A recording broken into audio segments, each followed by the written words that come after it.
My name is Fahad Malik and I am looking after the brand side. DKD Pakistan में होते हैं हम लोग और मेजर जो कॉन्डम्स की ओवरऑल कमर्शियल है और हमारी जो सोशल मार्केटिंग एक्टिविटीज हैं उनको देख रहा होता हूँ। मेरे साथ को होस्ट हैं आज हिबा। और हिबा इंट्रोड्यूस योरसेल्फ।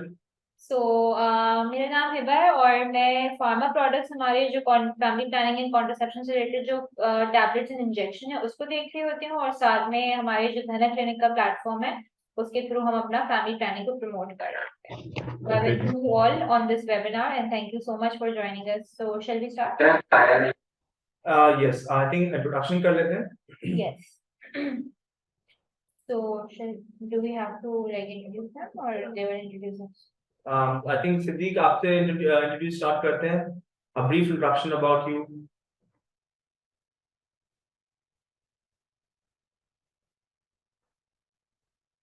जी जी just a brief introduction about you ताकि हम फिर आगे बढ़े। Okay. My name is Mohammed Siddique Wali. मैं एक छोटा सा इदारा रन करता हूँ, उसका पार्ट हूँ, हिस्सा हूँ, जिसका नाम हमराज मेल हेल्थ सोसाइटी है। हमराज 2012 से काम कर रहा है। Basically it's a service delivery point working on HIV prevention, treatment और उसके अलावा जितनी भी इसकी अवेयरनेस है और एडवोकेसी है HIV एड्स के अराउंड, तो उस पर हम काम कर रहे हैं। Personally I am working for last 9 years in development sector and like on HIV AIDS और उसके हवाले से। तो यस, यही मेरा इंट्रोडक्शन है, बाकी डॉक्टर साहब बता देंगे। जी डॉक्टर साहब thank you.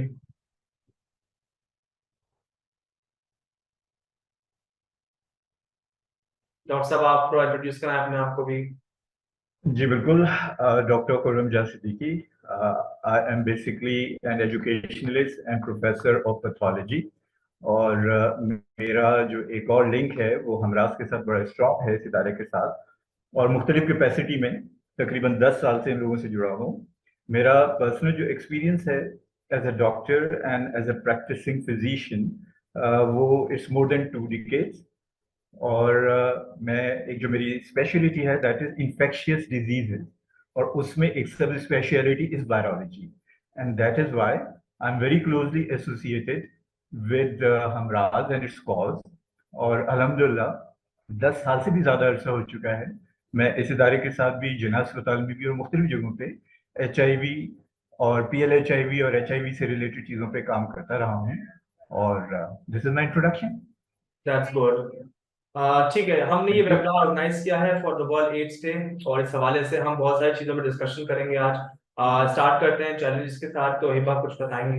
So doctor Khurram, सबसे पहले मेरा आपसे क्वेश्चन ये है कि जैसे हम स्टैट्स पढ़ते हैं पाकिस्तान के HIV के केसेस के, तो स्टैट्स ये बताती हैं कि वी हैव अराउंड 200,000 जो है वो प्लस HIV पेशेंट्स हैं, जिसमें से only 25% of the people know that they are carrying that virus. So क्या चैलेंजेस हैं, क्यों लोगों को पता नहीं है और क्यों उसकी जो परसेंटेज है वो इंक्रीज हो रही है, especially in Punjab and Lahore side? So what are the main challenges you guys are facing? Okay. I'll give you a very brief introduction related to history of how we face this challenge and what positive developments have occurred over a period of time. And before I begin, would you like me to address the whole thing in English or should I convert it into Urdu? You can go with the English क्योंकि हमारी audience जो है it's mixed audience. Mix audience है नहीं? Yes. मैं तो उर्दू में आ जाता हूँ तो शायद जी ज्यादा आसानी होगी लोगों को। ठीक है जी जनाब। तो ऐसा है कि जैसे दुनिया भर में रहा, पाकिस्तान के अंदर भी HIV से रिलेटेड बहुत चैलेंजेस रहे, लेकिन मैं पहले पॉजिटिव नोट पे बात करूंगा। 1980s के एंड में जब पाकिस्तान में HIV का जरासीम आया, उसके बाद से अब तक हमने बहुत सारे सक्सेसफुल माइलस्टोन्स हासिल किए हैं, कामयाबी के बाकायदा झंडे गाड़े, जिसमें जाहिर है आप लोगों का भी हिस्सा है और पूरी हेल्थ कम्युनिटी का हिस्सा है। चैलेंजेस जो शुरू से थे वो अब तक जो हैं वो ये हैं कि लोग इसको अभी तक सीरियस नहीं लेते और लोग ये भूल जाते हैं कि बीमारी जिस्म के किसी भी हिस्से की हो वो आपके लिए तकलीफ दे होती है, और खासतौर से वो बीमारी जो कि खामोशी से फैलती है, या वो बीमारी जो अगर कोई भी जरासीम, चाहे वो बैक्टीरिया वायरस है, वो आज आपको अगर 30 तारीख को लगा है और आपको ये नहीं पता कि वो जरासीम जो है उसका असर कब तक होगा, मतलब वो अपना असर कब दिखाएगा। तो ये इसकी खतरनाक बात है। यानी अगर आज की तारीख के अंदर, अगर मैंने जैसे आपसे कहा कि 30 नवंबर है और हमको ये बीमारी किसी को लगी है, और उसके बाद 30 नवंबर 2023 के बाद 30 नवंबर 2030 तक उसकी अलामत आए, और आप खामोशी से ये जरासीम लेके दुनिया भर में घूमते रहें, तो दुनिया भर से घूमने की मुराद यह है कि आप लोगों से मिलें, करीबी ताल्लुकात कायम करें, और उन ताल्लुकात की वजह से ये जरासीम एक जगह एक इंसान से दूसरे इंसान तक मुंतकिल होता रहे। तो ये चैलेंज पाकिस्तान में और हमारे खत्ते में शुरू से रहा है। एक अच्छी बात ये हुई कि 2022 पहली दिसंबर 2022 को, जैसे कल पहली दिसंबर 2023 होगी जो वर्ल्ड एड्स डे था, उसमें जो रिंगटोन में मैसेज आया तो लोगों को पता चला कि पोलियो या कोरोना के अलावा भी कोई ऐसी चीज है जो शायद हमारे अंदर एक खामोशी से सिरायत कर रही है। तो एक तो चैलेंज ये है कि आगे ही अभी तक बहुत कम है। दूसरा ये है कि जो लोग 50 साल से ज्यादा उम्र के हैं उनको शायद धुआं ड्रामा तो याद होगा जो पीटीवी के कोयटा मरकज से आया था, जिसमें एचआईवी को हाईलाइट किया था जब लोगों को पता भी नहीं था कि ये क्या बीमारी है। लेकिन उसके बाद से एक क्लाउड है, एक बादल है। कुछ हम जैसे लोग, आप जैसे लोग जो कि इंटरनेट तक रसाई रखते हैं और मुख्तलिफ एप्लीकेशन इस्तेमाल करते हैं, वो देखते हैं दुनिया में क्या हो रहा है, उनको तो पता चल जाता है। लेकिन एक पाकिस्तानी जो कि सड़क पर है, एक पाकिस्तानी जो अपना मजदूर है, एक पाकिस्तानी जो कि अपनी रोजमर्रा की उसको कहना चाहिए कि रोजी की तलाश में लगा है, तो उसको अभी तक एचआईवी और एड्स की आगे ही नहीं है। हमारा बहुत सारी मीटिंग्स अटेंड करते हैं, बहुत सारे वर्कशॉप अटेंड करते हैं, बहुत कुछ हमें पता है, लेकिन आम इंसान अभी तक ये समझता है कि अरे एड्स तो मुझे नहीं लग सकती, एचआईवी से मेरा क्या ताल्लुक। या अगर हम कोई ऐसा पैगाम देते हैं कि जी महफूज ताल्लुकात कायम करें, तो लोगों की समझ में अभी तक यही है कि महफूज ताल्लुकात कायम करने के लिए कॉन्डम की क्या जरूरत है। नंबर एक, इंजेक्शन बड़ी महंगाई है, तो ठीक है जी इंजेक्शन उबाल के इस्तेमाल कर लेते हैं। और ये चीज जो है कराची और लाहौर शहर में होती है, अभी तक होती है अफसोस के साथ। तीसरी चीज, लोग अभी तक ये समझते हैं कि शायद कॉन्डम का जो इस्तेमाल है वो शायद बच्चा पैदा ना करने के लिए है, इसके अलावा किसी खास चीज की जरूरत नहीं है। एक तो ये भी आम आवाम के अंदर अभी तक ये आगे ही नहीं है। ठीक है, हमारे कुछ मजहबी और माशरती हमारी कुछ हदूद हैं, लेकिन इसका ये मतलब नहीं है कि एक बीमारी, एक जरासीम जो कि माशरे में मौजूद है, और जैसे कि आपने कहा कि लाहौर में, पंजाब में या सिंध में तेजी से बढ़ रहा है, तो उसको रोकने के लिए हम कुछ ना करें। और फिर हम ये भी भूल जाते हैं कि सिर्फ एचआईवी की बात नहीं है, हेपेटाइटिस की भी दो एग्जाम बी सी जो हैं, वो भी अगर आप महफूज ताल्लुकात कायम नहीं कर रहे या इंजेक्शन शेयर कर रहे हैं या कॉन्डम का इस्तेमाल नहीं कर रहे, तो ये भी बढ़ते जाएंगे।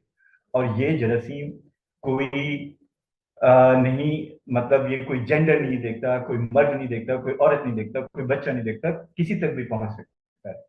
तो ये कुछ चैलेंजेस हैं। और आखिरी बात, उसके बाद शायद आपके और सवाल होंगे।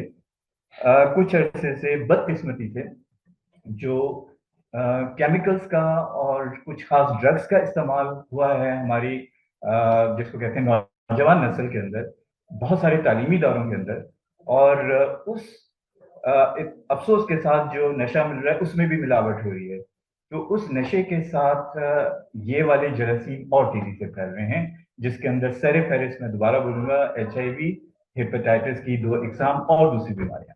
और जाहिर है जब इंसान नशे में होता है तो सही और गलत की तफरीक खत्म हो जाती है, और आप और मैं उसको ला किन दे दें, वो नशे की हालत के अंदर उसने वही करना होता है जो उसने करना होता है, और महफूज ताल्लुकात कायम नहीं करते। जनाब, thank you so much. I think Siddiq आप भी कुछ हाईलाइट करेंगे, बिकॉज आप ग्राउंड पे आउटरीच करते हैं, डिफरेंट जगहों पे जाते हैं, अंडर प्रिविलेज्ड जगहों पे जाते हैं जहाँ बहुत लैक ऑफ नॉलेज है, लैक ऑफ अवेयरनेस है, और हम समझते हैं कि वहाँ पे आपको बहुत डिफिकल्टी फेस होती होगी, और अच्छा खासा नंबर भी हमारे पास रूरल से आता है। सो कुछ शेयर करेंगे अपने चैलेंजेस के हवाले से, और किस तरह ये टाइम टू टाइम आपके लिए बढ़ रहे हैं या आप इस पे कंट्रोल कर पा रहे हैं। Thank you Fahd. फाद, अगर हम नंबर्स की, अगर पहले नंबर्स की अगर बात करें, तो जैसे अभी जिक्र हो रहा था कि 2 लाख तकरीबन 10,000 से 2,25,000-26,000 जो है वो एक अप्रोक्स नंबर है जो यूएन एड्स देता है पाकिस्तान में पॉजिटिव लोग मौजूद है। उसमें जो सबसे खतरनाक जो एक कंसर्निंग बात है वो ये है कि ये नंबर एशिया में हम दूसरे नंबर पे आते हैं आफ्टर फिलीपींस, जहाँ पे न्यू इन्फेक्शंस जो हैं वो हर साल 26,000 उसमें ऐड होते हैं। तो अगर आज ये नंबर 2,10,000 या 2,25,000 है, तो ये साल खत्म होने के बाद ये तकरीबन 2.5 लाख लोग हो जाएंगे अप्रोक्स, जो HIV से मुतासर होंगे। तो इनमें न्यू इन्फेक्शन जो है, और ये न्यू इन्फेक्शन के जो रेट है, this is highest in south Asia after Philippines. तो सेकंड नंबर पे हैं हम एशिया में। और दूसरी जगहों पे तो हम अब नंबर्स में इतना अच्छा नहीं होते, लेकिन यहाँ पे जो है अनफॉर्चुनेटली हम सेकंड ग्रो नंबर ग्रो कर रहे हैं, सही है। पे ग्रो कर रहे हैं अनफॉर्चुनेटली। बाकी जगहों पे जो ट्रेंड है, अगर हम अपने पड़ोसी मुल्कों में, जो हमारे साउथ एशिया के मुल्क हैं, वहाँ पे ट्रेंड नीचे जा रहा है। न्यू इन्फेक्शन जो है वहाँ पे नीचे जा रहे हैं, हर साल वो कम होते हो रहे हैं। हमारे यहाँ ये बढ़ रहे हैं। पहले ये 25,000 थे पर ईयर, अब ये 26,000 हो गए। तो ये एक कंसर्न या कंसर्निंग सिचुएशन है कि ये it's a very silently time bomb, जो जो जो बहुत आहिस्ता आहिस्ता लेकिन बड़ा हो रहा है। मुश्किलात के हवाले से बात करूं तो हम जो इदारे, जब हमारे जैसे इदारे जो पाकिस्तान में काम कर रहे हैं, वो एक बहुत ही लिमिटेड रिसोर्सेज के अंदर और एक लिमिटेड कवरेज एरिया को हम देख रहे हैं। जिसमें अगर मैं अपने इदारे की बात करूं तो we are covering 5 cities of 5 district basically of Sindh, जिसमें कराची है, हैदराबाद है, नवाबशाह, लाड़काना, सखर। इसी तरह पंजाब में जो है अच्छा, जितना भी कवरेज एरिया है, जितने भी इदारे इस पे काम कर रहे हैं, that is not more than 16 to 20% of Pakistan, अगर हम पॉपुलेशन के हिसाब से देखें, और वो जो भी इनकी वो होती है, तो it's not more than 16 to 20% जो कवरेज एरिया है। और वो हम उतना इसलिए कर पा रहे हैं कि वहां पे सिर्फ रिसोर्सेज ही उतने हैं हमारे पास। गवर्नमेंट का अनफॉर्चुनेटली अभी तक इसकी तरफ जो है, जो एक इसकी अप्रोच रही है, वो सीरियस नहीं रही है। कभी भी गवर्नमेंट के जितने भी आपके बजट्स आते हैं, वहां पे कभी भी HIV के लिए या इसकी रोकथाम के लिए या अवेयरनेस के लिए कोई भी फंड मुख्तस नहीं किया जाता गवर्नमेंट की तरफ से किसी भी बजट में, कि जी इसके ऊपर कोई काम होगा। तो वो भी फिर है, क्योंकि देखें, हम जिन रिसोर्सेज में रहते हुए जितना काम कर रहे हैं, एक्चुअली इन दी एंड ये गवर्नमेंट की जिम्मेदारी है। और अब तो 18वीं तरमीम के बाद ये प्रोविंशियल जो आपकी जो प्रोविजन सूबाई जो हुकूमतें हैं, उनकी जिम्मेदारी है कि उन्होंने इसके ऊपर जो है देखना है और इसको जो है इसके ऊपर काम करना है। और लेकिन वो उस तरीके से नहीं हो पा रहा, वो कवरेज उस तरीके से नहीं हो पा रही। बाकी जैसे डॉक्टर साहब ने हाईलाइट किया कि जी लिटरेसी का इशू है, लोगों को इंफॉर्मेशन सही तरीके से नहीं है, मिथ्स बहुत ज्यादा है HIV को लेकर। इसके साथ स्टिग्मा और डिस्क्रिमिनेशन जो जुड़ा हुआ है, बिकॉज नॉर्मली अगर ये बताया जाए कि जी किसी को कोई HIV से मुतासर हो गया है, तो एक नॉर्मल हमारे यहाँ परसेप्शन है कि इसने कोई गंदा काम किया होगा, या तो नशा किया होगा, या फिर जो है वो कोई जिनसी मतलब ताल्लुकात रखे होंगे अपनी और ज्यादा लोगों के साथ। और अनफॉर्चुनेटली हमारे यहाँ सेक्स को लेकर जो एक टैबू है, लोग कंफर्टेबल नहीं होते। इवन क्योंकि हम यहाँ पे जिस प्लेटफॉर्म में बैठे हुए हैं, आपके अपने इश्तेहारात जो है वो बैन लगा दिए जाते हैं, जस्ट बिकॉज के वो उसमें एक मैसेज को अच्छे तरीके से हाईलाइट किया जा रहा है और थोड़ी खुल के बात करने की कोशिश की जा रही है, लेकिन उसे बैन कर दिया जाता है। टैबू है, लोगों के जो देखने का अंदाज है वो बड़ा मतलब एक नैरो है। तो वहां पे सेक्स के हवाले से बात करना, सेक्स एजुकेशन के हवाले से बात करना, सेफर सेक्स प्रैक्टिसेस के हवाले से बात करना, वो हमेशा से एक बैरियर रहता है, और वो बैरियर मौजूद है। और आई थिंक ये सबसे बड़ी वजह है जब हम बात करते हैं ना कि HIV की रोकथाम के लिए, तो वहां पे एक तो नशा, ड्रग्स, फिर ड्रग्स के ऊपर भी कि जी ड्रग्स के ऊपर एक बाकायदा माफिया है जो काम करता है, और वो नहीं चाहता कि इसके ऊपर कोई डिबेट शुरू हो या इस पर बात शुरू हो। तो वो भी एक खामोशी से आपके यहाँ फैल रही है, एक लानत है जो फैल रही है।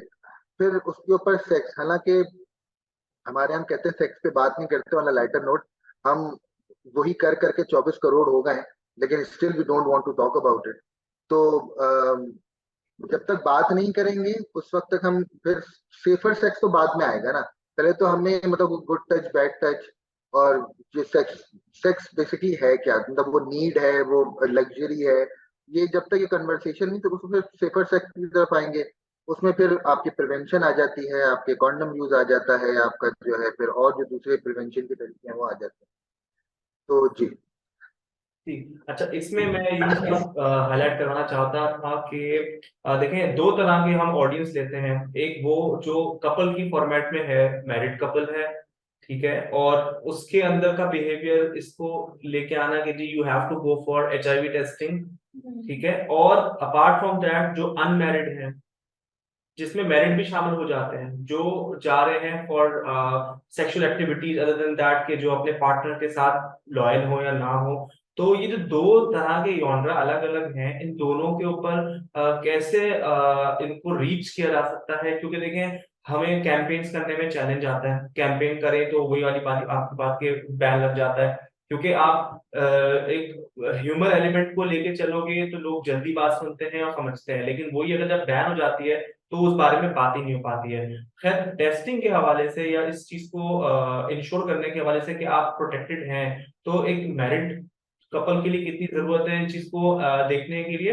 और जो अनमैरिड बहुत बड़ी पॉपुलेशन है, जो कि पाकिस्तान यूथ के अंदर ही हाईएस्ट नंबर रखता है, और हम नहीं आज गारंटी कर सकते कि हमारी यूथ जो है वो बिल्कुल वो 90s के दौर में चल रही है, जो कहते थे, क्योंकि उस जमाने में भी हमें पता नहीं था, अवेयरनेस नहीं थी, but there must be some number. लेकिन आज तो चूंकि हर एक के हाथ में स्क्रीन है, हर चीज की एक्सेस हो गई है, बहुत सारे ऐसे ओवरऑल चीजें हैं, एवेन्यूज हैं, तो उनको भी टारगेट करना, उनसे बात करना और उनको नॉर्मलाइज करना इस चीज के लिए। तो ये इनको अप्रोच करने के लिए हमें क्या करना चाहिए ऐसे, कि हमारे इदारों को क्या करना चाहिए, और कहाँ कहाँ कैंपेन को खोलना चाहिए। एटलीस्ट हम कुछ ना करें, अपने पड़ोस से ही सीख लें कुछ, जहां से हम बहुत सारी चीजों के ऊपर हटते हैं।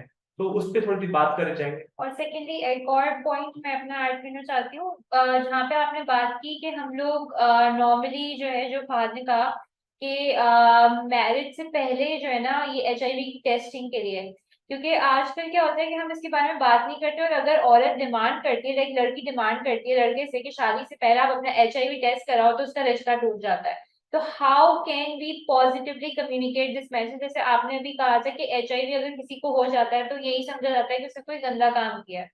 तो सिमिलरली अगर कोई लड़की डिमांड करती है कि भाई तुम HIV टेस्ट कराओ, तो ये सोचा जाता है कि ये तो मेरे किरदार पे आ रही है। तो how can we positively communicate this message through your platform, through our platform, और क्या मतलब किस पॉइंट पे जाके वो टेस्टिंग ले सकते हैं, उसके बारे में भी अगर आप ऐड ऑन करना चाहें तो अच्छा होगा। अब आप मुझसे, आई थिंक डॉक्टर साहब you can go ahead then I can add. जी श्योर। ओके जी, मैं अपना पर्सपेक्टिव देता हूँ।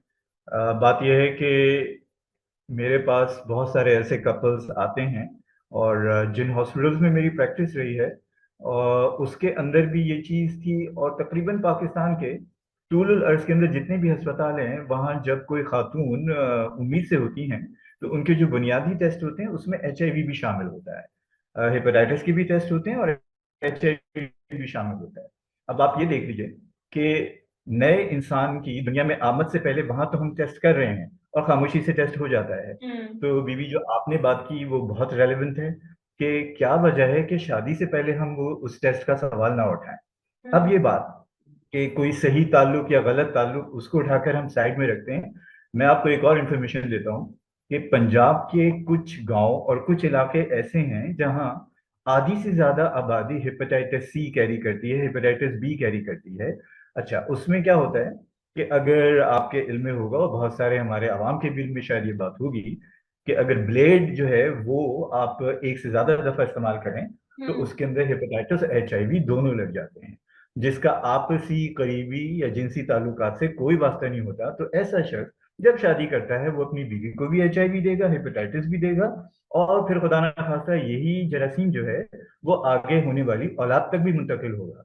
तो एज ए डॉक्टर मैं ये कहूंगा कि ये चीज बहुत सीरियसली मैंडेटरी होनी चाहिए, और इसके अंदर जिस तरह से हम पोलियो की इतनी मुहिम चला रहे हैं और दुनिया जानती है कि सारी दुनिया से पोलियो खत्म हो गई, हम अभी तक उससे लड़ रहे हैं।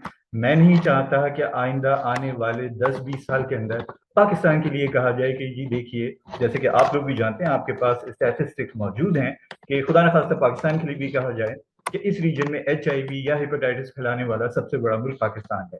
उस चीज को रोकने के लिए हमको वाकई ये करना चाहिए कि HIV की टेस्टिंग लाजमी करनी चाहिए, शादी से पहले करनी चाहिए। बहुत सारे मुल्कों में HIV की टेस्टिंग होती है, थैलेसीमिया की टेस्टिंग होती है, और उसके बाद जाके इंसान शादी की तरफ सोचता है।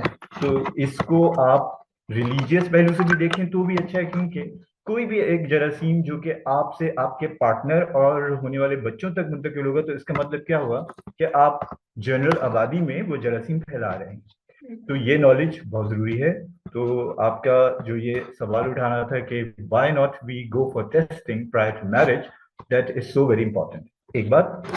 दूसरी चीज ये कि ऐसी कैंपेन्स चलाई जाएं जहां से लोगों को ये अंदाजा हो कि किन किन तरीकों से HIV फैलती है। और जिस तरह से हम टीबी के ये कैंपेन्स चल रही हैं और मोबाइल वैन्स होती हैं और मुफ्त सहूलियात हैं, तो जाहिर है हमारे मुल्क के अंदर जाहिर जो भी इकोनॉमिकल सिचुएशन है वो हम जानते हैं, लेकिन फिर भी हमारे इदारे, आप जैसे लोग और हुकूमत मिलकर काम करती है। कुछ सक्सेस स्टोरी होती, कुछ नहीं होती, लेकिन बहुत कुछ करने की जरूरत है। मैं दोबारा रिपीट करूंगा, प्रॉपर कैंपेन हो जहां पर सही मालूमात देने वाले अफराद बैठे हुए हों, जो लोगों के जहन में जो भी अभाम हैं, जो कंफ्यूजन हैं, उनको क्लियर करें। ये बहुत जरूरी है।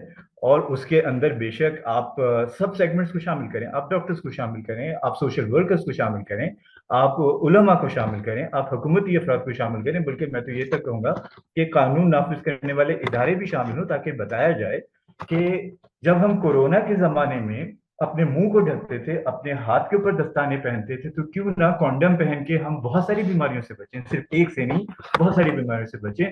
और फिर मैं दोबारा रिपीट करूंगा कि HIV की सबसे खतरनाक बात यह है कि बहुत सालों तक इंसान जो होता है, चाहे मर्द हो चाहे औरत हो, HIV का जरासीम खामोशी से अपने खून में लेके घूमता है, और इस दौरान वो किसी से भी किसी किस्म के करीबी ताल्लुकात कायम करता है, तो वो दूसरे को जरासीम मुंतकिल करता है। अब जब ये जरासीम किसी दूसरे शख्स में जाता है, मर्द या औरत में, तो उसका जो इम्यून सिस्टम, कुव्वत मुदाफत जो निजाम होता है, वो मुख्तलिफ तरीके से वो अपना जवाब देता है। तो मिसाल यह है कि एक शख्स के अंदर HIV था, 5 साल तक वो जरासीम लेके चलता रहा, ना वो कमजोर हुआ, ना कोई जहरी अलामत हुई, लेकिन उसने किसी भी मर्द औरत के साथ ताल्लुकात कायम किए तो उसने उसको जरासीम दिया। अब वो जो B और C मर्द औरत है, उसका अगर इम्यून सिस्टम वीक है, तो हो सकता है वो 3 से 6 महीने के अंदर HIV का जरासीम उसमें एड्स की शक्ल या एड्स की बीमारी इख्तियार कर ले। तो ये चीज सबसे ज्यादा खतरनाक होती है। मिसाल वही है जैसे हम कहते हैं कि जी blood pressure is a silent killer, या डायबिटीज को हम कहते हैं जी कि बीमारियों की माँ है, या दीमक की तरह से जिस्म को चाटती है। तो हमें अपने पाकिस्तान में ये बात बतानी होगी कि जिस तरह से तमाम इदारे मुल्की और गैर मुल्की पाकिस्तान की मदद कर रहे हैं पोलियो से मुल्क को पाक करने के लिए, तो अब वक्त आ गया है कि एक बीमारी जो दुनिया से आहिस्ता आहिस्ता कम होती जा रही है, लेकिन हमारे यहाँ खामोशी से सरायत कर रही है, दस्तक दे रही है। सिंध के अंदर भी आप जानते होंगे कि कुछ शहर ऐसे हैं जहां पर इस्तेमाल शुदा सिरिंज से HIV फैली। फिर वही बात आ जाती है कि कॉन्डम के इस्तेमाल के मुतालिक लोगों में इतने अभाम और शकूक व शुबहात हैं कि उनको दूर करने की जरूरत है। तो इसके अंदर तमाम इदारों को मुत्तफिक होकर काम करना पड़ेगा, और खासतौर से जैसे मैंने कहा कि हर शोबे के माहिर अफराद को साथ लेके बैठे जनाब। जी जी अच्छा, डॉक्टर साहब ने बहुत अच्छी तरीके से इसको मतलब आई थिंक बता दिया है। मेरा सिर्फ इसमें यह है कि टेस्टिंग को हमें ये समझना पड़ेगा कि टेस्टिंग हम करते क्यों, मतलब टेस्टिंग HIV की टेस्टिंग कराने का मकसद क्या है, to know your status. UN AIDS की अगर हम उस पर बात करें तो उनके कुछ टारगेट्स हैं 2030 तक, 95 95 95, जिनमें से जो एक 95 है, 95%, दैट इज के 95% of people knowing their HIV status, कि वो नेगेटिव है या पॉजिटिव है। ठीक है, तो टेस्ट कराने का सिंपल जो मकसद है वो ये है कि आपको अपना स्टेटस मालूम हो, बिल्कुल उसी तरीके से कि जैसे मलेरिया का टेस्ट होता है या डेंगू का टेस्ट होता है या शुगर का टेस्ट होता है, कि पता चले कि आपको आपके जिस्म के अंदर चल क्या रहा है, चीजें ठीक है नहीं है, मतलब इट्स जस्ट एन इंफॉर्मेशन आपकी अपनी नॉलेज के लिए। और उसके बाद अब HIV जो है, अगर हम HIV को अब देखें तो even HIV is less dangerous than high blood pressure and sugar, diabetes. अब क्योंकि ऐसी मेडिसिन मौजूद हैं कि अगर किसी को HIV का वायरस हो जाता है और वो ट्रीटमेंट पे अगर फौरन चला जाए तो विद इन 6 to 8 months उसका वायरल लोड इतना कम हो जाता है, इतना सप्रेस हो जाता है कि ना ही वो आपका टेस्ट में डिटेक्ट होता है, वो शख्स शादी कर सकता है, वो बच्चे पैदा कर सकता है, ना वो अपनी पार्टनर को ये वायरस मुंतकिल होगा, ना उसके बच्चे को ये वायरस मुंतकिल होगा। तो ये इंफॉर्मेशन अब लोगों को उस तरीके से पहुंचती नहीं या पहुंचाई नहीं जाती कि HIV अब is very very less dangerous than even blood pressure और diabetes.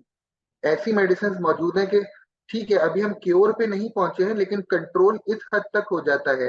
And we have like working like for last 9 years have some amazing stories, people जो मतलब ये जो मिसाल हमारे लिए हैं, जिन्होंने अपने जो HIV उनको हुआ, वो किसी भी वजह से हुआ, उन्होंने अपनी ट्रीटमेंट पे गए, 6 से 8 महीने में उनका वायरस इतना सप्रेस हो गया कि now they are married, they have kids, they are living a normal life. वो आपसे और मुझसे ज्यादा हेल्दी दिखते हैं, ठीक है, वो आपसे और मुझसे ज्यादा अच्छे गुड लुकिंग दिखते हैं, because they are living a very healthy life. और एक रिसर्च इसमें सिर्फ मजे का एक मैं आपको कर दूं कि जो लोग ARV ले रहे हैं, रिसर्च ये कहती है कि वो नॉर्मल इंसान से 10 से 12 साल ज्यादा जीते। Now this is a research, क्यों? क्योंकि वो एक बेहतर लाइफस्टाइल जी रहे होते हैं। तो मेरे ख्याल से टेस्टिंग की जहां तक, और जैसे उन्होंने बात की, सिर्फ HIV नहीं, अगर लड़की ये कहती है कि जी दोनों का टेस्ट होना चाहिए, बिकॉज कुछ और ऐसी चीजें हैं जो बच्चों में ट्रांसफर होती हैं बिकॉज ऑफ के जी दोनों के ब्लड ग्रुप्स डिफरेंट है। आई थिंक उसमें डॉक्टर साहब can be correct me, I think thalassaemia जो है वो भी ब्लड ग्रुप अगर वो हो उसकी वजह से होता है। बच्चों के अंदर बहुत सी ऐसी चीजें आती हैं बिकॉज के दोनों का ब्लड मैच नहीं कर रहा, वो नहीं कर रहा।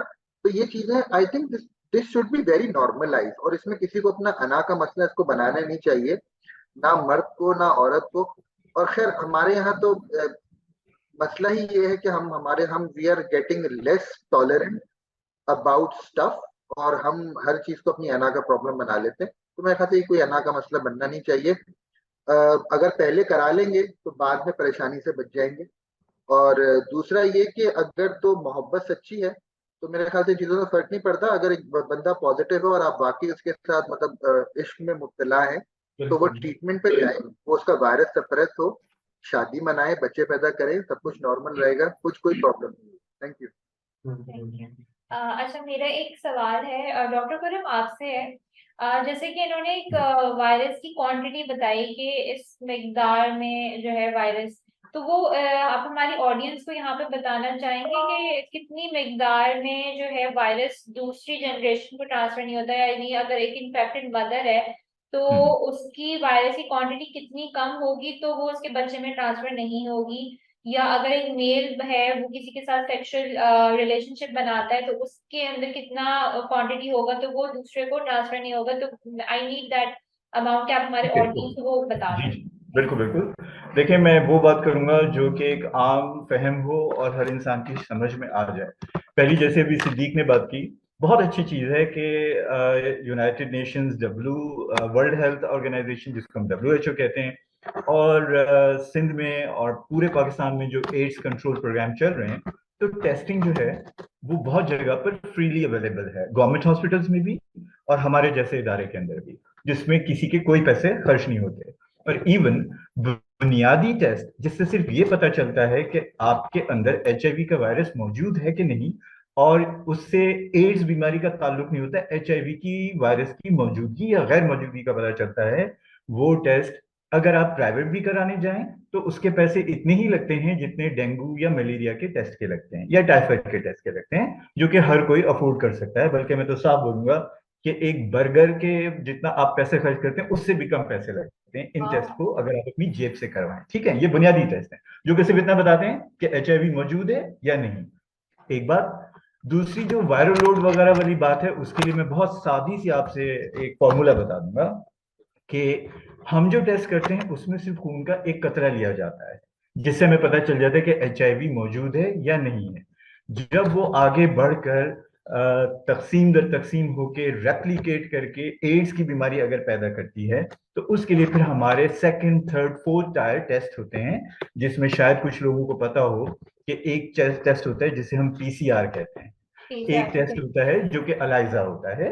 वो टेस्ट होते हैं जिससे हम बहुत ही खुर्दबीनी समझ लीजिए जर्रात, जिसको आरएनए कहते हैं, जो कि हम वायरस की बात कर रहे हैं और ये आरएनए वायरस है एचआईवी, उसके हम जो समझ लीजिए उसके कोट, उसके छिलके को देखते हैं। तो अब जिस इंसान के अंदर एड्स की बीमारी पैदा हो चुकी है, और जैसे भी सिद्दीक ने कहा कि माशाल्लाह से हमारे पास, हमारे इदारे के अंदर ऐसी बहुत सारी कामयाबी की कहानियां हैं जहां पर एड्स के मरीजों ने अपने बहुत पाबंदी से दवाई ली और उनके अंदर जितनी भी वायरस थी वो कम होना शुरू हुई। अच्छा, एक बात मैं टेक्निकल और बता दूं कि जब वायरस जिस्म में आ जाती है, ये जाती नहीं है, मौजूद रहती है। हम दवाओं से, जिनको एआरवी, एंटी रेट्रोवायरल ड्रग्स या थेरेपी कहते हैं, इससे हम इसकी बढ़ोतरी को रोकते हैं। वायरस जब बढ़ती नहीं तो बीमारी जो है वो आहिस्ता आहिस्ता एड्स की बीमारी कंट्रोल में आती है। एक उसको बात पूरी जी जिंदगी लेनी पड़ती है दवाइयाँ? जी जी जी, बिल्कुल बिल्कुल जी हाँ। बीबी, ऐसा है कि आज से अगर 20 साल पहले, मैं आपसे बात कह देता हूँ कि मुख्तलिफ क्लासेस के अंदर, सेमिनार्स में इस किस्म के मल्टीपल चॉइस क्वेश्चंस होते थे कि अगर आज की तारीख में एचआईवी या एड्स लगी है तो कितने दिन की जिंदगी हुई, तो उस वक्त कहा जाता था कि शायद 4 साल, 5 साल, 10 साल। अब यह सिद्दीक ने बिल्कुल ठीक बोला कि अगर किसी को एड्स की बीमारी है और वो ड्रग्स पर आ गया है और उसने अपना रोजमर्रा का मामूल सेहतमंदाना रखा है, तो वो नॉर्मल क्या, शायद आप और हमसे जो भी हमारी एक लाइफ एक्सपेक्टेंसी है उससे ज्यादा जी सकता है। एक बात, वापस आ जाते हैं जो आप वायरल लोड की बात कर रही थी, तो वो फिगर्स का आम आवाम से कोई ताल्लुक नहीं। मैं टेस्ट का जरूर बोलूंगा कि अलाइजा और पीसीआर, ये दो टेस्ट होते हैं जो थोड़े से महंगे होते हैं, लेकिन अल्लाह का शुक्र है कि ये टेस्ट भी जैसे कराची के अंदर जो 5-6 बड़े गवर्नमेंट अस्पताल हैं, वहां जाएं, वहां डॉक्टर्स बैठे हुए हैं, हुकूमत के भी अफराद बैठे हुए हैं जो कि एड्स कंट्रोल प्रोग्राम का हिस्सा हैं, वो आपको गाइड करते हैं और वो टेस्ट भी हो जाते हैं। तो उसके अंदर अलाइजा और पीसीआर, और खासतौर से पीसीआर वो टेस्ट होता है।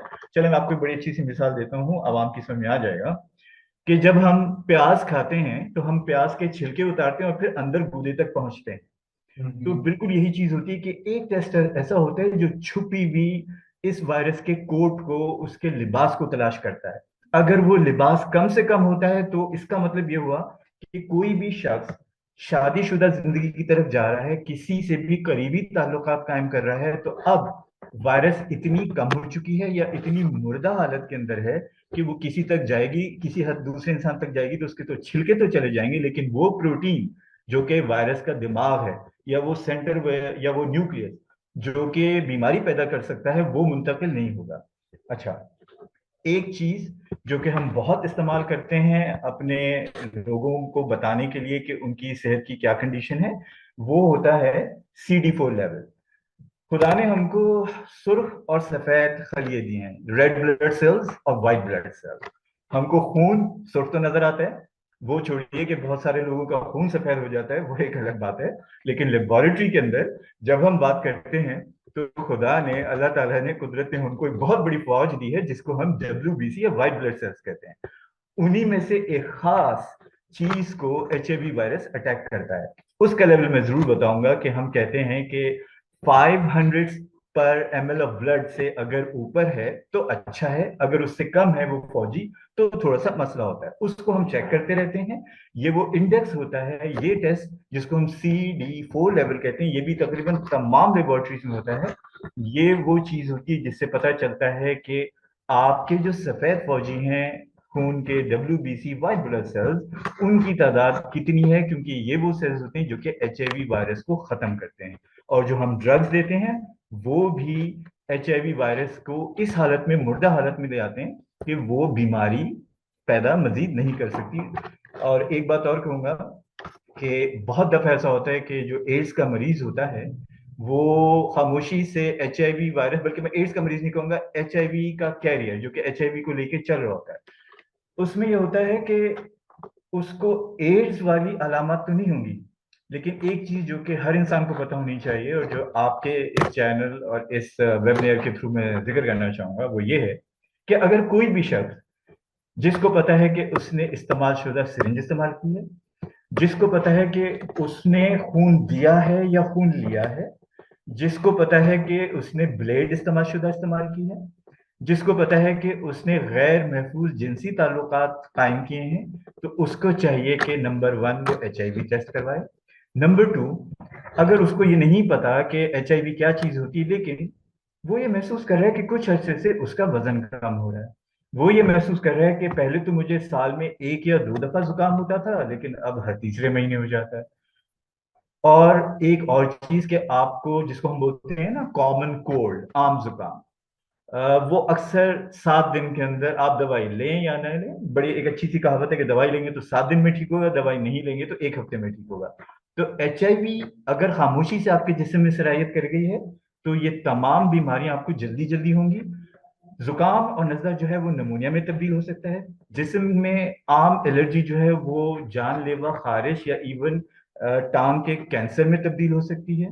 और बगैर किसी वजह के आपका वजन कम होना शुरू हो जाएगा, आपके जिस्म के अक्सर हिस्सों में, पोशीदा हिस्सों में गदूद बढ़ने शुरू हो जाएंगे। ये वो तमाम अलामत हैं जो आपको इशारा देंगी कि आपका कुव्वत मदाफती जो निज़ाम है, इम्यून सिस्टम जो है वो डिप्रेस हो चुका है, खराब हो चुका है। और उसकी वजह यह है कि आपके सफेद खली जो फौजी थे वो कम हो गए हैं, 500 पर ml से कम चले गई उनकी काउंट, जिसको CD4 कहते हैं। तो वो शख्स, मैंने बड़ी तफसील से बताया, हर इंसान का ज़मीर जिंदा होता है और इसमें कोई गलत और अच्छी बात नहीं है। आपको पता है कि आपने अपनी जिंदगी में क्या क्या चीजें की हैं, आपने ब्लेड इस्तेमाल कर लिया, आपने सिरिंज इस्तेमाल कर लिया, आपने गैर महफूज ताल्लुकात कम कर लिए, जो भी किया, या आपने कहीं ब्लड ट्रांसफ्यूजन सर्विस में किसी की आपने जान बचाई, अपना खून दिया, किसी से खून लिया और उसमें प्रिकॉशंस नहीं इस्तेमाल की गई थी, उस सूरत में HIV आपके अंदर आ गया है। तो मैं जल्दी से रिपीट कर देता हूँ, जल्द जल्द जल्द बीमार हो जाना, बगैर किसी वजह के वजन का कम होना, छोटी मोटी बीमारियां या बुखार जो है वो नमूनिया में तब्दील हो जाना, खून की नसों का फूल जाना, जिस्म के पोशीदा हिस्सों के अंदर गदूद बढ़ना, और साथ साथ ये वो चीजें हैं जो कि थोड़ी सी घंटी है आपको बताती हैं कि शायद आपके साथ कुछ मसला है।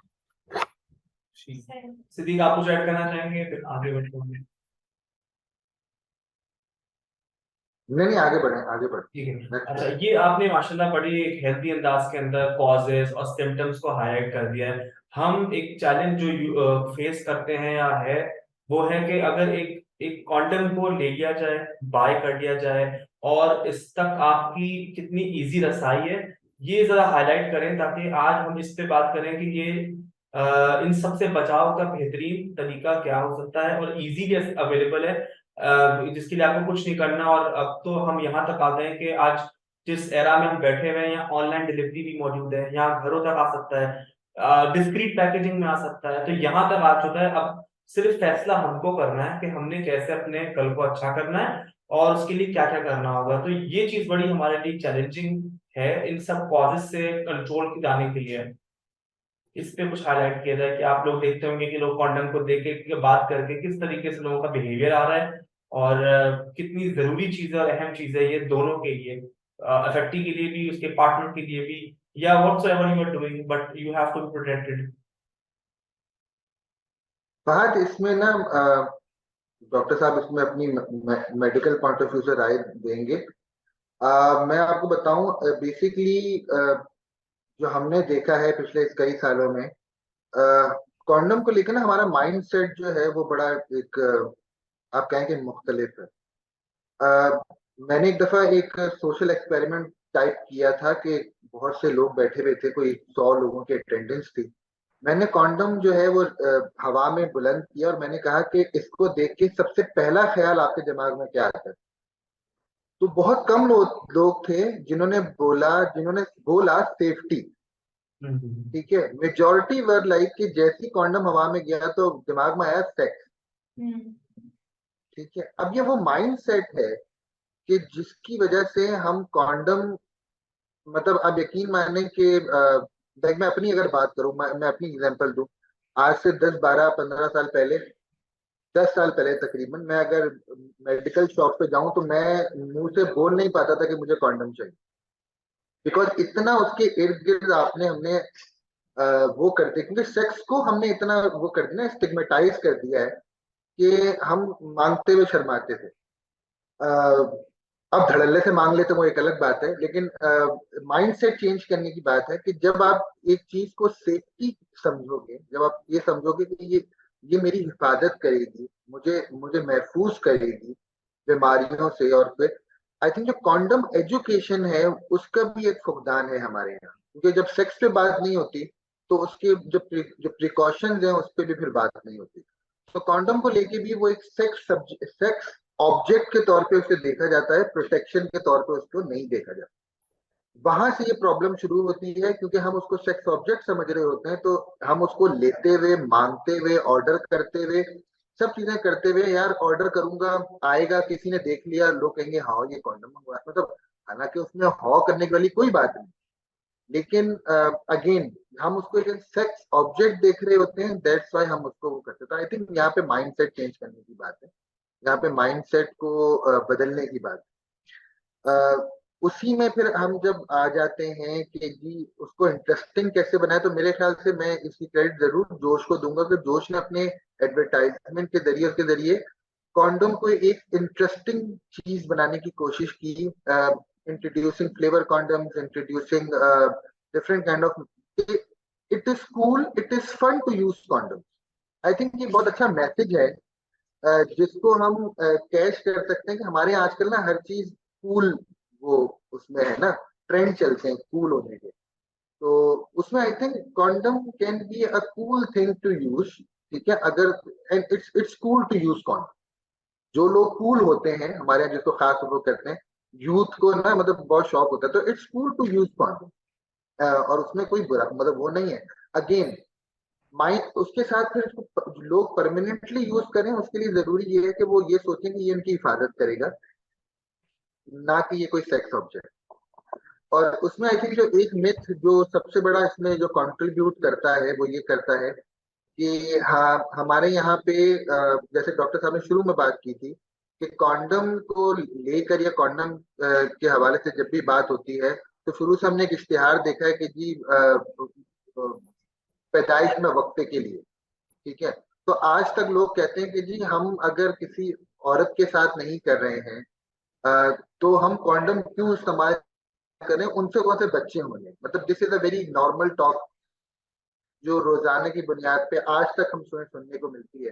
हालांकि हम 10 साल से कॉन्डम एजुकेशन के ऊपर काम कर रहे हैं, लोगों को बता रहे हैं, अवेयरनेस दे रहे हैं, तो स्टिल यही बात होती है।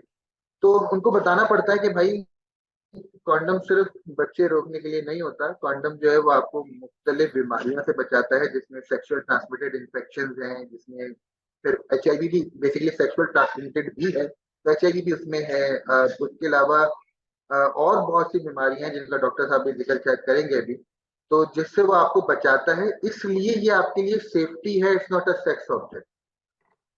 तो I think mind set change होगा तो हमारे यहाँ ये बातचीत भी जो है वो नॉर्मलाइज होगी। Thank you. अ, जी सिद्दीक, बहुत शुक्रिया, आपने बहुत अहम मालूमात दी और इसमें मैं इजाफा कर देता हूँ। तो सबसे पहले मुझे ख्याल आ गया कि आपने मुझसे जिक्र किया था वायरल लोड का, और मैंने उसके जवाब में आपको एक और चीज़ बता दी थी, सफ़ेद खलियों का, जो कि CD4 लेवल होता है। तो आम आवाम के लिए, क्योंकि अब माशाल्लाह से इंटरनेट और स्मार्टफोन की वजह से बहुत सारी चीज़ें माहिर लोगों से निकल कर लोगों के हाथों में भी आ चुकी हैं। तो दो मालूमात मैं देना चाहूंगा जो कि आम फहम है और हर इंसान समझ सकता है, कि जब आपने अपना टेस्ट करवाया, तो अगर आपकी वायरस की कॉपीज जो हैं, जो आप वायरल लोड की बात कर रही थी, वो 200 ml 200 कॉपीज पर ml से कम होंगी, तो फिर जैसे सिद्दीक बहुत तफसील से बता चुके हैं, आप शादी कर सकते हैं, आप अल्हम्दुलिल्लाह बच्चे पैदा कर सकते हैं। एड्स की बीमारी आपकी अगली नस्ल तक मुंतकिल नहीं होगी जब 200 से नीचे आ जाती है, और ये उस सूरत में होता है जब आप रेगुलर दवाई ले रहे होते हैं। जबकि दूसरी तरफ जो हमारे सफेद के लिए WBC, उनकी तादाद जो उनकी एक स्पेशल लेवल होता है CD4, वो 500 से जब ऊपर होती है तो इंसान या मरीज सेहतयाब हो रहा होता है। तो ये 500 वर्सेस 200 की एक फॉर्मूला होता है जिसको हम याद करते हैं। अच्छा, अब बात करते हैं कॉन्डम के मुतालिक। तो आप लोगों का इदारा जो कॉन्डम बनाता है, correct me if I am wrong, they are latex in they are latex and 100% electronically tested होता है, तो 100% इलेक्ट्रॉनिकली टेस्टेड। ओके, आप लोग ज़ाहिर है अपनी मार्केटिंग और कैंपेन करते होंगे तो ये पॉइंट भी लोगों तक पहुंचाते होंगे, लेकिन मैं यहाँ पर आम लोगों के लिए भी इस चीज़ का जिक्र करना चाहूँगा, क्योंकि हम एक गर्म आबो हवा और मरतूब इलाके में रहते हैं। तो कॉन्डम को जो है वो बिल्कुल दवाइयों की तरह से ठंडी और खुश जगह पे रखना चाहिए, ना तो गीली हो ना गर्म हो। तो आप जानते हैं कि बहुत सारे स्टोर के ऊपर कॉन्डम जो स्टोर किए जाते हैं, तो अगर डायरेक्ट सनलाइट आती है तो वो चीज सही नहीं होती। तो मुझे उम्मीद है कि आप लोग भी ये जहां भी डिस्ट्रीब्यूट करते होंगे ये बात बताते होंगे। ये बहुत अब जरूरी है, वरना जो कॉन्डम है इस्तेमाल करने actually के वो, क्या फवायद हैं? जी जी, वो कल ड्राई और दुनिया लूज भर हो में जाता है और वो फिर जी बस्ती पे जाता है। जी जी जी, बिल्कुल बिल्कुल। तो आई थिंक, तो एक तो ये कि लेटेक्स जो होता है जी जी बताएं। जी, मेरी आवाज आ रही है आपको? जी जी। जी, मैं कह रहा था कि जो कॉन्डम का मटेरियल है लेटेक्स, वो हाइपो एलर्जेंट है, यानी कि आपको एलर्जी नहीं होती उससे जब लेटेक्स यूज किया जाता है।